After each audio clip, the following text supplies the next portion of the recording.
గోవా ముద్దుగుమ్మ ఇలియానా ఒకప్పుడు Telugu cinema industry చూపును తన వైపుకు తిప్పుకుంది. అప్పట్లోనే తను నటించిన మూడో సినిమాకే ఇలియానా ₹1,00,00,000 పారితోషికం అందుకుంది.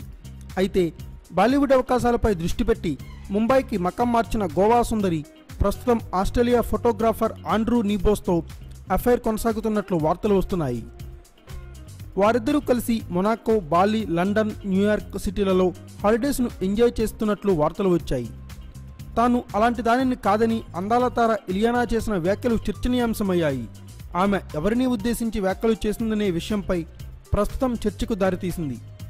సినీ ఆఫర్ల కోసం పడక గదుల్లోకి వెళ్లే టైపు నాది కాదు. అవకాశాల కోసం కొందరు ఎంతకైనా దిగజారుతారు.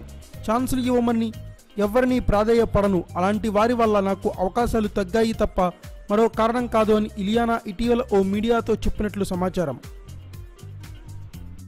Thanks for watching. Please subscribe our channel.